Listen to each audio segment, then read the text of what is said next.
Viva Forever is probably one of the saddest songs for me. Because I remember when I was on stage with them and I kind of knew I'd had enough. We were sort of growing apart, growing separately in certain ways, I felt. And I could feel it. I'd lost grip of it. And I think the actual video of it shows that, you know, we had a cartoon. She kind of leaned out of the Winnie Baker and said, if it's no good, right, I'll kick your head in.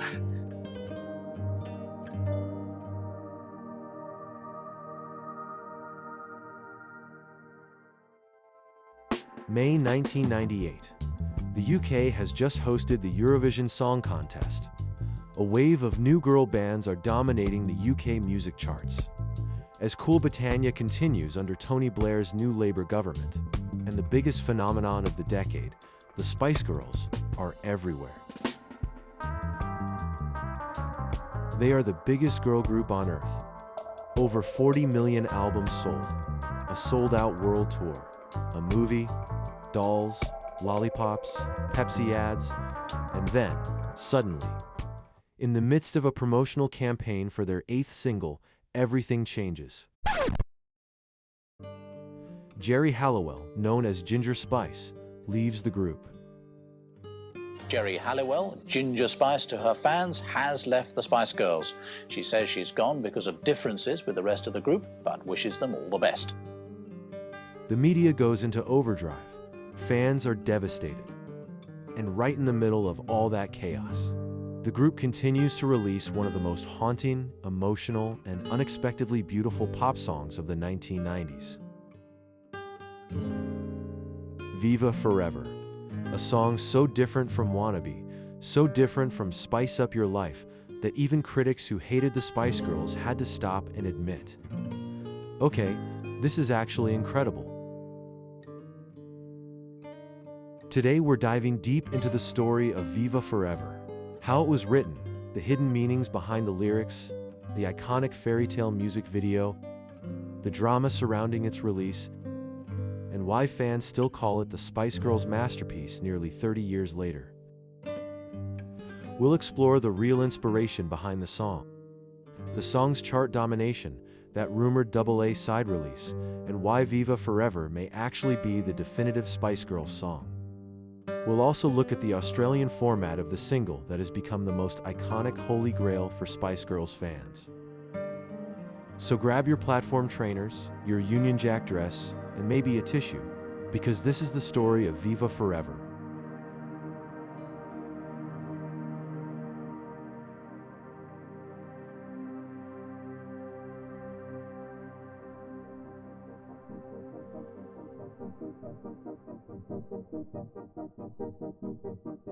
To understand Viva Forever, we need to go back to 1997.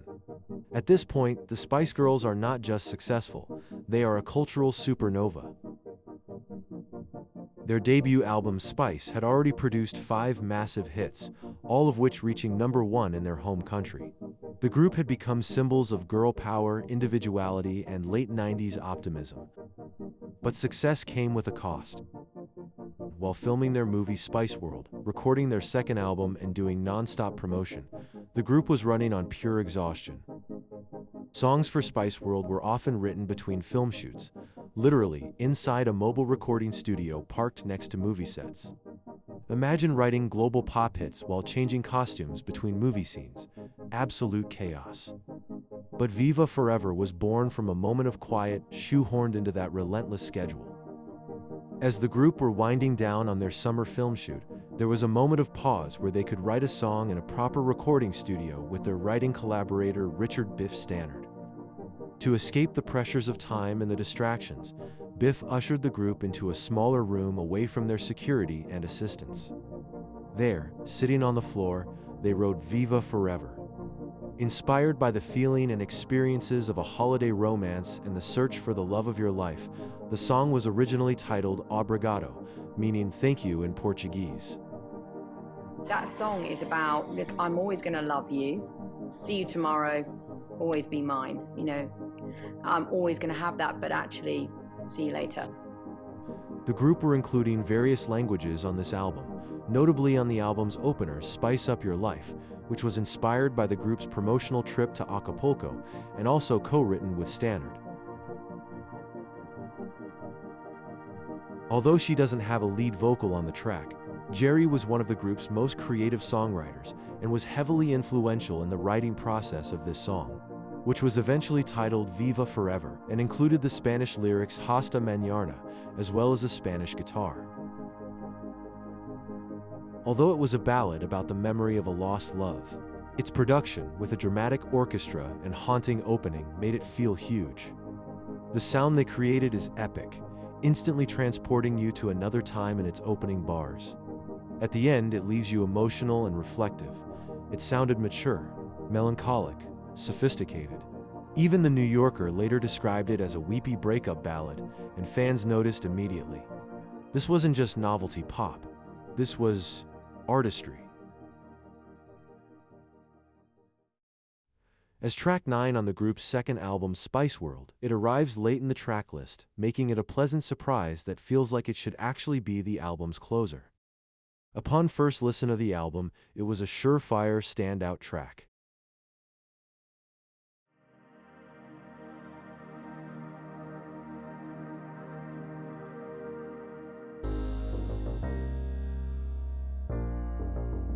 May 1998. Viva Forever has officially been announced as the band's next single, and the final to be lifted from the second album. Here's where facts have become entwined with fiction. There is evidence to suggest the band had initially planned a double-A side single, with the up-tempo retro disco number Never Give Up on the Good Times, joining Viva Forever, echoing their approach from the first album era. Releasing a double-A side as the fourth single to help its success, when an album's final single often underperforms because most fans already have the album. This double-A side idea for summer 1998 was mentioned in Top of the Pops magazine, and fans have claimed to have seen a promo CD for that format. However, many have come to believe that Never Give Up on the Good Times was actually dropped from the release due to Geri Halliwell's shock departure from the band. The evidence, however, does not support this. Each of the Spice Girls' single releases was planned carefully by them, their management, and their label.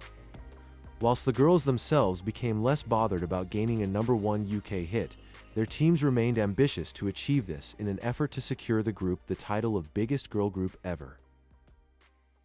In the band's European tour book, which went on sale at their concerts before Geri's exit, their upcoming single is advertised as Viva Forever only. At some point, Never Give Up on the Good Times was clearly on the cards to be on the single too, but Geri's departure doesn't appear to be the reason why it was dropped. With both the group's other double-A side releases, 1997's Mama, Who Do You Think You Are, and the later Holler Let Love Lead the Way in 2000, both A-side tracks were performed and promoted equally on TV shows and radio. With this summer 1998 single, only Viva Forever was ever performed, even before Geri left. There are rumors that the music video for Never Give Up on the Good Times was planned too, relying on tour footage to provide the content for the video. Yet whilst this was a practical idea given the group's schedule, no hard evidence proves this. Furthermore, the music video for Viva Forever had been in the making since February of 1998, with video director, the animator, Steve Box, meeting with the group in Ireland at the start of their tour to discuss the video treatment. Drawing on Aardman Animations' expertise in creating captivating films, such as the Wallace and Gromit series, and the music videos for Peter Gabriel's Sledgehammer in 1986, and Nina Simone's My Baby Just Cares for Me in 1987. Hiring them to create the promo for Viva Forever seemed a smart move. The girls would be on a hectic and grueling tour schedule by its release period, and with the Spiceworld era music videos being undeniably far more cinematic than those of the previous album, an animation felt appropriate, fun, and something different for the fans, whilst allowing the group to concentrate on their other activities by not needing to appear in the video themselves. And it's good for us as well because we had the day off, we didn't have to go and film it, which is always nice. Virgin approached us to make a video for the Spice Girls. I think partly out of necessity, because the girls were so busy rehearsing for their tour that somebody had the idea that it would be good to do an animated video, so they didn't actually have to spend the time to appear in it themselves. When I first heard the track Viva Forever, it was obvious that it was about a holiday romance, but I thought it would be more interesting to subvert the meaning, and so I kind of came up with this mad idea of making it a song about the loss of childhood. When I first met them, I had to kind of completely change their minds about what they were expecting, and they were fantastic. They were really encouraging and enthusiastic.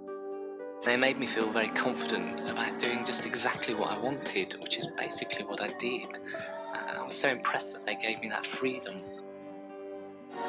Yeah, the last departing message I got from Mel B when I left them in Ireland, just before I went into production on the video, she kind of leaned out of the Winnebago and said, if it's no good, right, I'll kick your head in. Thankfully, I never saw her again after that, so... And the artists who actually did the little models are obviously very talented, and we actually got they gave us a little model of each of us as a present for actually doing the video. This is our Viva fairy that was used for the girls' video for Viva Forever. They all had one. This is our one. She lives in a glass case at home, and she's special, isn't she? She looks a bit cross, but she's special. She's even got a little ring on her finger. She's lovely, isn't she?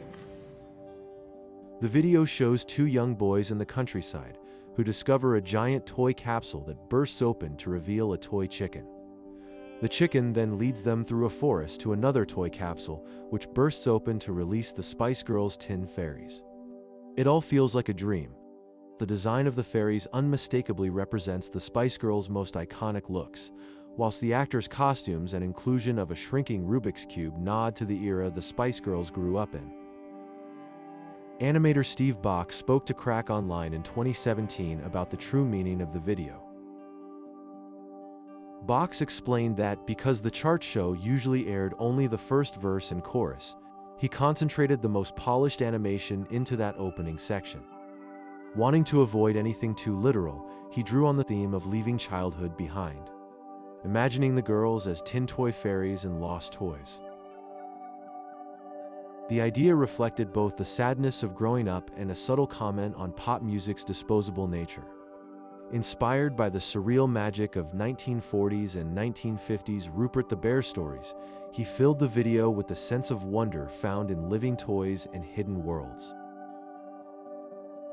It's magical, and just like the song itself, it transports you to a different time, a memory, a dream.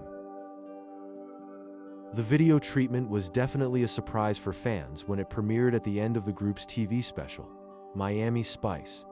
But Miami Spice had an air of sadness to it.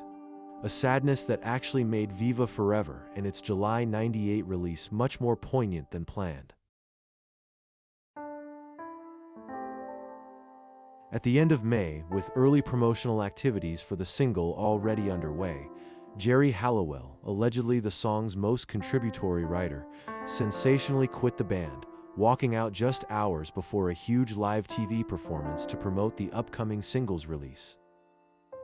Viva Forever's music video was nearing completion, the record label were preparing the formats, and the singles still needed to be promoted. When we were still filming the video, I think we knew that it was going to be the last Spice Girls single where the five of them were together, and that kind of made it feel quite special.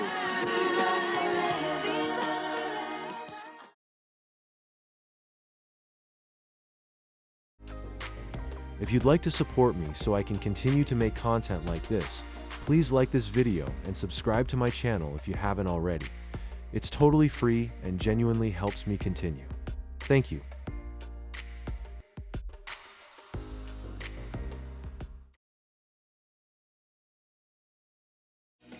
Viva Forever is probably one of the saddest songs for me, because I remember when I was on stage with them, and I kind of knew I'd had enough. We were sort of growing apart, growing separately in certain ways, I felt. I was like standing there and I was thinking, oh my God, this is the last time I'm gonna sing this with these girls. I can't do it anymore. I just felt empty and I'd given them everything I could. And I could feel it. I'd lost grip of it. And I think the actual video of it shows that, you know, we had a cartoon.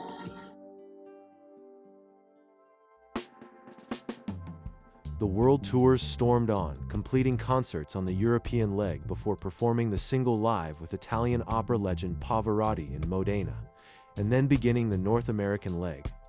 80% of the Spice Girls will be performing tonight, and we'll see if they have the staying power to make up for that missing 20%.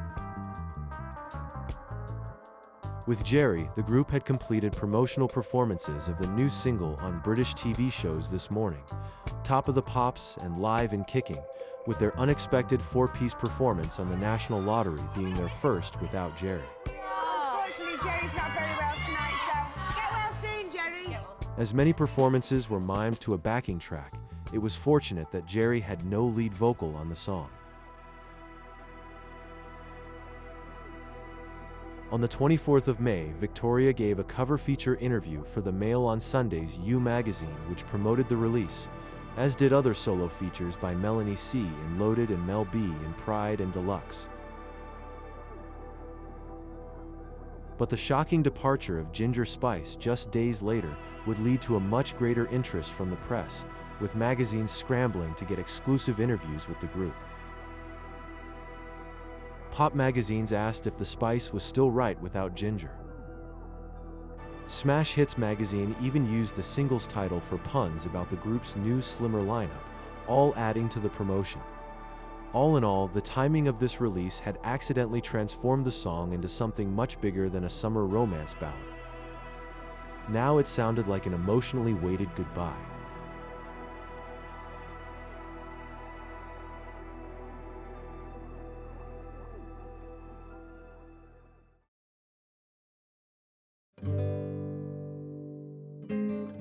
The release of Viva Forever was allegedly pushed back several times, but definitely from the 13th of July to the 20th of July, as evident from this magazine advert and promotional postcard.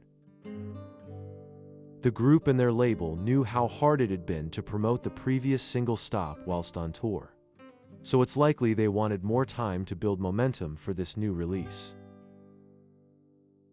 The formats of the record include one of the most sought-after items in Spice Girls history, but more of that in a moment.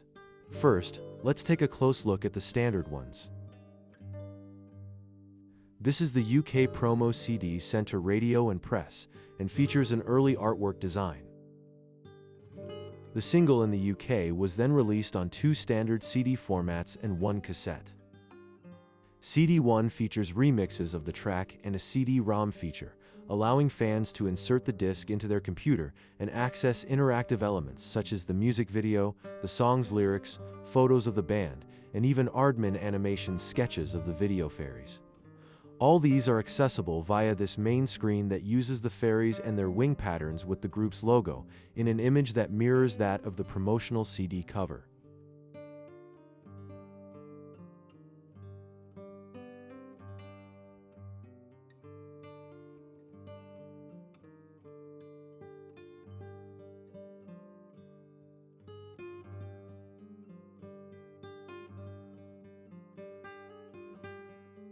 CD2 features 2 live recordings from their tour of the previous hits, Who Do You Think You Are, and Say You'll Be There, plus a small double-sided poster showing the group photographed backstage at various events with a tour pass on one side, and the single's main artwork featuring the video fairies on the other. The track list of the cassette is the same as CD2.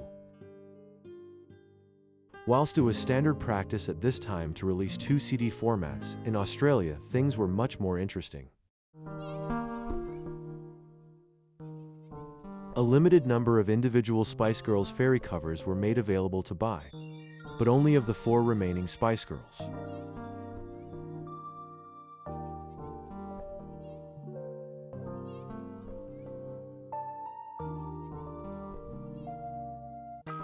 Although Geri's vocals were still present on the release, there was no retail release with a Geri cover.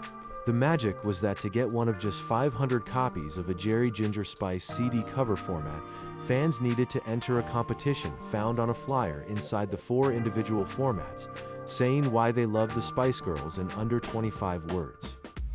The most creative entries would be selected as the winners, and those lucky 500 fans received what has now become the most iconic holy grail for Spice Girls collectors. This Ginger Spice Viva Forever CD, which sells for up to £1,000 in today's market, on the rare occasion one becomes available.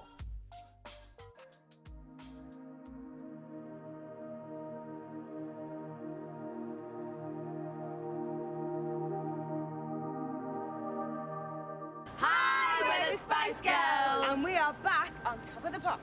Thank you for making Viva Forever #1. Sorry we can't be with you, but we're on tour in America, but we'll be home on the 1st of September. So we're here in Chicago, and for you Top of the Pops, here's Viva Forever. Despite minimal promotion by 90s standards, and partly because of the total media chaos, Viva Forever debuted at #1 in the UK, with the girls finding out whilst on tour in America. Congratulations!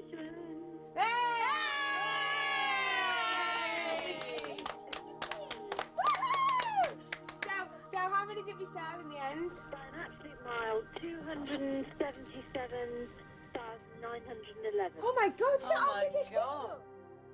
Their 7th UK #1 single also hit major chart positions across Europe and Oceania, including #1 in New Zealand, and top 5 in Germany, Italy, and Switzerland. It eventually sold over 1.5 million copies worldwide. Not bad for a song released during what many thought was the collapse of the biggest girl group in the world.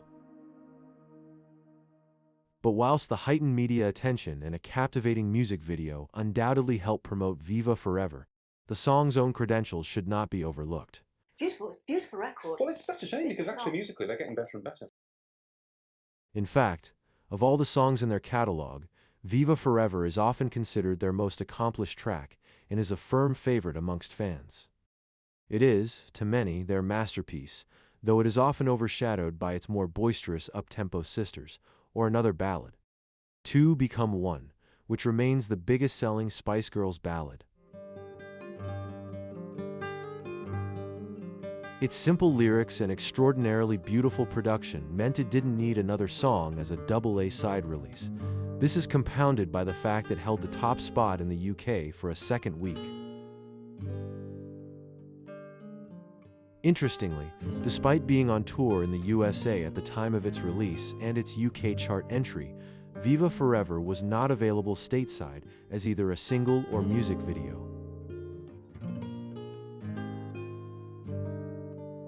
In fact, the previous single Stop was released as late as June in America, leaving no adequate period there for a 4th single from the album, as the group's current plans ended in September.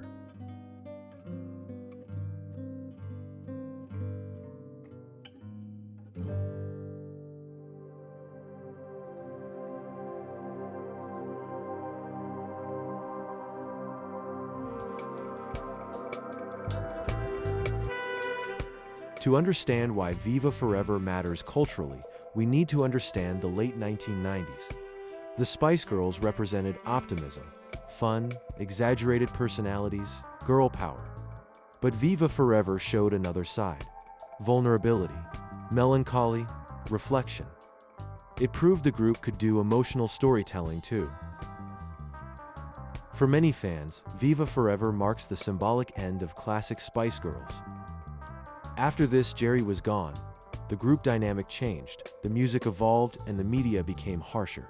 Nothing ever quite felt the same again, which makes the title Viva Forever weirdly bittersweet. Long live forever. A wish that something magical could stay frozen in time. The Spice Girls had enormous LGBTQ+ fan bases throughout the 90s, and Viva Forever became especially beloved among queer fans because of its emotional openness, theatricality, and nostalgia-driven themes.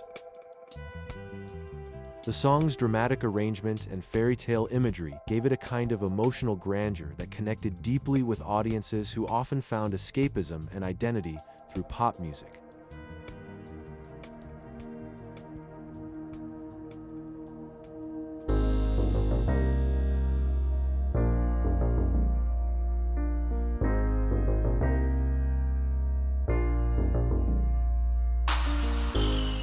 Today, Viva Forever is no longer just a Spice Girls ballad. It's considered one of the defining pop songs of the late 1990s, and its legacy keeps growing. That duet with Pavarotti, with his iconic voice singing over their live vocals, instantly cemented Viva Forever as a classic.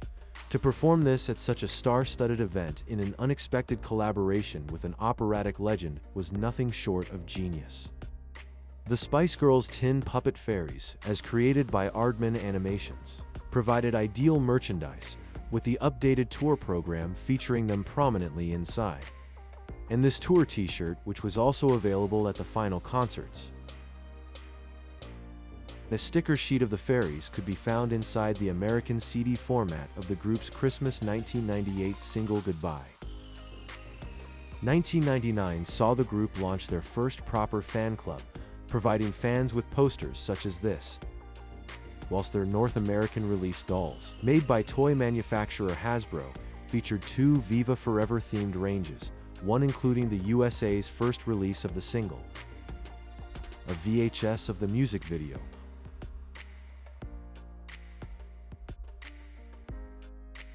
whilst the other range featured finger puppets of the fairies themselves.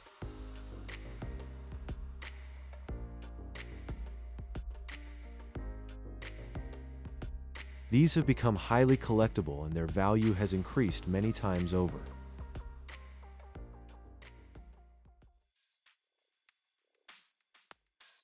In 2007, when the full group reunited to tour the world once again, Viva Forever was given a stylish and dramatic production, reflecting the song's passion and emotion with fiery screen visuals, Spanish matador-inspired costumes, and a magical dance routine that featured flamenco elements.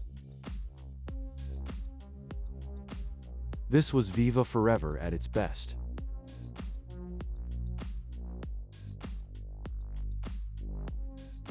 Then, in 2012, the Spice Girls' music inspired a West End musical which borrowed the song's title for its name. Viva Forever. Now with an exclamation mark at the end, was the Spice Girls' answer to Mamma Mia, using Spice Girls songs to illustrate a romantic comedy about an ambitious singer and her relationships. The play's title was emblazoned across its promotional materials as a vibrant and eye-catching logo. The production unfortunately closed in London's West End after less than a year, but its title song held a special moment in the musical as a male and female duet between the lead character Viva and her love interest. Even decades later, the song remains central to Spice Girls reunions and nostalgia moments. Their 2019 UK and Ireland stadium tour saw the release of thousands of paper butterflies during the song's performance, a nod to the fairy wings in the video and evolution as a band.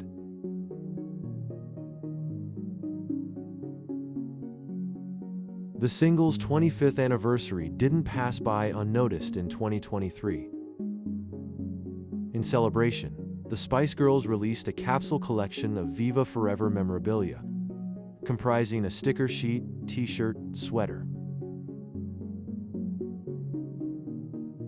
and this extremely popular Rubik's Cube, which pays homage to that beautiful music video, with the fairy wings patterns printed on the squares, a really well-considered gem in the history of Spice Girls memorabilia. In 2026, members of the group reunited informally to sing Viva Forever together again, instantly sending fans into emotional meltdown online as Victoria Beckham's son Cruz accompanied Melanie C., Emma, Geri, and Victoria in an acoustic after-dinner viral moment filmed at Victoria's London home.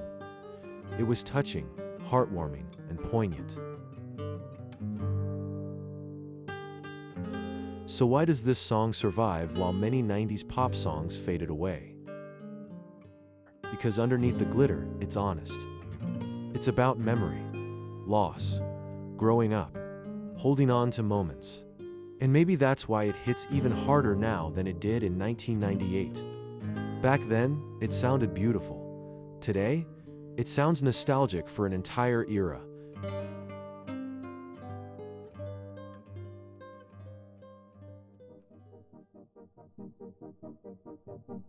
One reason Viva Forever still resonates today is because it marked the exact moment the Spice Girls evolved.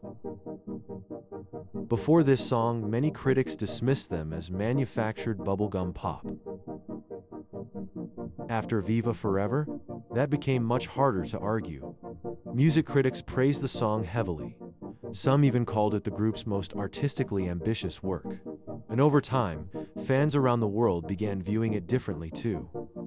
Not just as a hit single, but as the emotional heart of the Spice Girls story. There's a reason people still cry hearing this song. It captures something universal. The fear that beautiful moments don't last forever. And because the Spice Girls themselves were changing in real time, fans projected their emotions onto the track. The group that represented joy, color, chaos, friendship, and girl power suddenly felt fragile. Viva Forever became the soundtrack to that realization.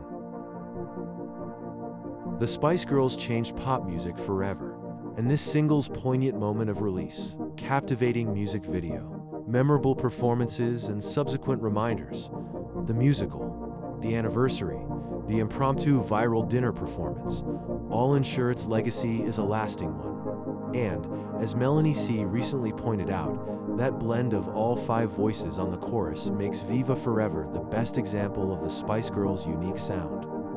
This means it could indeed be the group's definitive track. Viva Forever revealed something deeper that most pop songs fail to penetrate. Behind the slogans, the personas, and the chaos, there were real emotions, real uncertainty, real vulnerability. And somehow, wrapped inside a holiday romance-inspired ballad, they created their most timeless song. So whether you grew up with Spice Girls posters on your wall, or you're discovering this song for the very first time, one thing is certain: the magic of Viva Forever still lives on.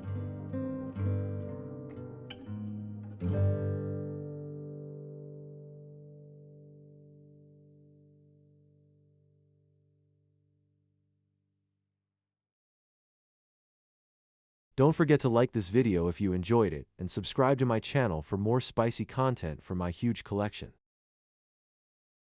Thanks for watching. I'll see you in the next one.